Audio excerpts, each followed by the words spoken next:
more details about what happened on September 26th. At about 6 a.m. Central European Time, the gas pipeline onshore platform controller recorded a pressure drop in line A. Earlier, at about 2 a.m. Central European Time, the pressure drop was also recorded by the Cascade system. The pressure dropped rapidly from 103 to 7 bar in the German section. The leak site is located in the economic zone of Denmark, 25 kilometers southeast of the island of Bornholm. The distance to the German coast along the pipeline is 153 kilometers, and the German to the Russian coast is 1,081 kilometers. Later that same day, 2 more leaks occurred, this time on the Nordstream 1 pipeline. At 7:12 p.m. Central European Time, dispatchers from the Nord Stream 1 control center recorded a simultaneous pressure drop on both lines of the gas pipeline. While the pressure had been 165 bar before the incident, it subsequently dropped to 8 bar. The site of one of the leaks in Nord Stream 1 is located in the exclusive economic zone of Denmark, 54 kilometers northeast of the island of Bornholm. The distance along the pipeline to the German coast is 218 kilometers from there and 1,005 kilometers to the Russian coast. The location of the other rupture site is in the exclusive economic zone of Sweden, 59 kilometers northeast of the island of Bornholm, 224 kilometers from the German coast, and 999 kilometers from the Russian coast along the pipeline. Thus, both the leak sites are located several kilometers from one another. According to available estimates, the 3 lines contained about 800 million cubic meters of gas at the time of the incident. For comparison, this represents the consumption of Denmark over the course of 3 months. The data regarding the sudden drop in pressure and gas leakage make it possible to say with certainty that the leaks in the pipelines was caused by physical damage. Nord Stream 1 and Nord Stream 2 are modern, high-tech, and ultra-reliable offshore gas pipelines. The impeccability of the technical solutions used therein has been confirmed by years of safe operation. In the construction of the gas pipelines, pipes were used made of ultra-strong steel that is several centimeters thick and reinforced with a concrete shell. At the moment of the incident, gas was not being transported through the pipelines for various reasons, but all lines were in a fully operational state. We have now begun searching for possible solutions to make the Nord Stream system operational once again. The time for the work necessary to restore the system cannot be estimated at the moment, but we can say with certainty that the task will be very daunting from a technical standpoint. The initial steps will be to carry out a physical examination of the rupture sites. Overall, a situation where 3 leaks occur on 3 lines of a pipeline in one day is absolutely unprecedented. Europe has essentially been indefinitely deprived of a key route for the delivery of a crucial energy resource. Russia and Gazprom has invested huge amounts of effort and funds to construct and to launch these pipelines, because this is the shortest and the safest, as we thought at the time, route for Russian gas to reach European consumers. Currently, the pipelines are ruptured. Thank you. Je remercie. I thank Mr. Kupianov for his briefing. And I now give the floor to Mr. El Mazega. Merci. Thank you, Mr. President.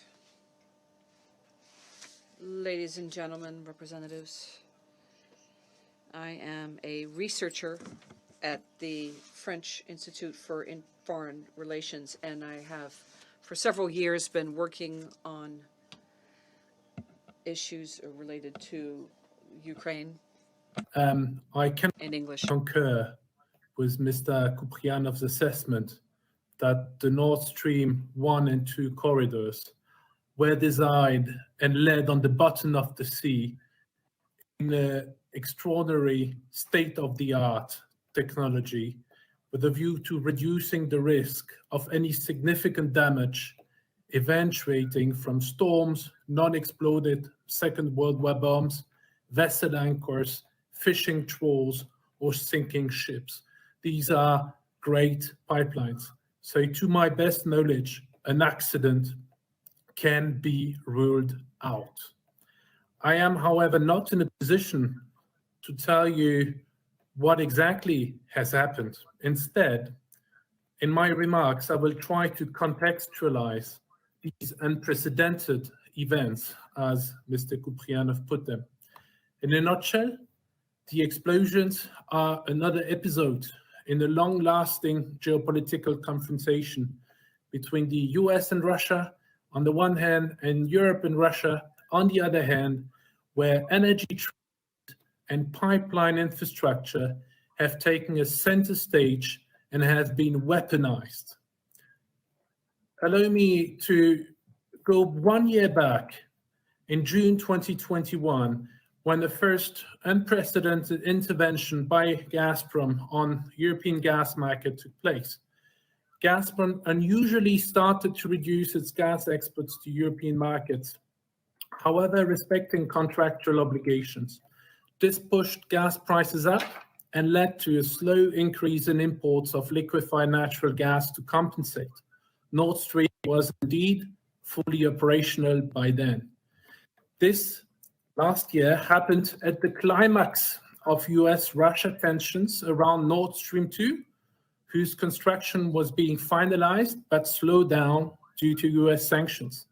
Finally, the pipeline construction was completed following a Biden-Putin meeting in Geneva, and by fall 2021, the opening of the pipeline was pending the completion of a certification procedure to make sure it complies with EU law. Last point, important one, the reduction in Gazprom supplies last year happened as the EU had published its accelerated decarbonization plan for 2020, and as the Russian military buildup had started around Ukraine. So Russia's aggression of Ukraine in February this year aggravated the gas supply tensions. End of February, Germany stopped the certification procedure for Nord Stream 2 indefinitely.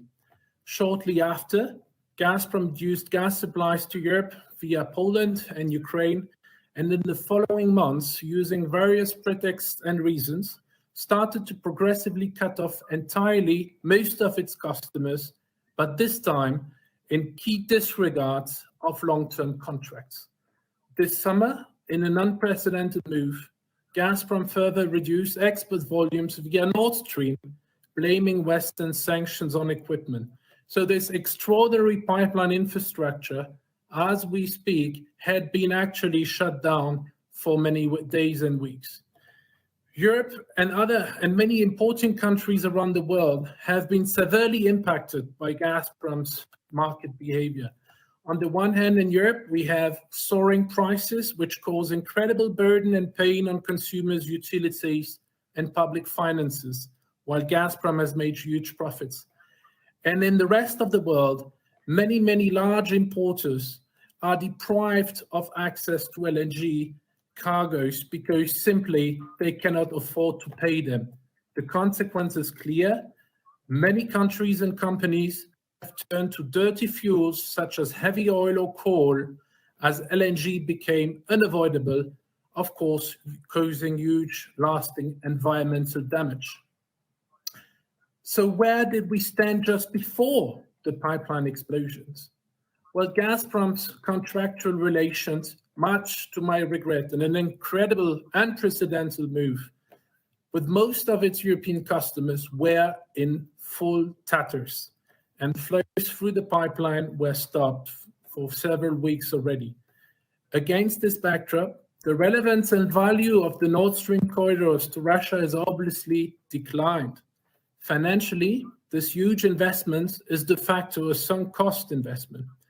Gazprom had, as I said, stopped transporting gas through Nord Stream, and whatever the relevance of Gazprom explanations, Gazprom has the ability to reroute and had the ability to reroute gas going through Nord Stream via either Belarus or Ukraine, but this did not happen. It is a widely shared view among experts that the Nord Stream 2 pipeline would probably never have been taken into operation following Russia's aggression against Ukraine.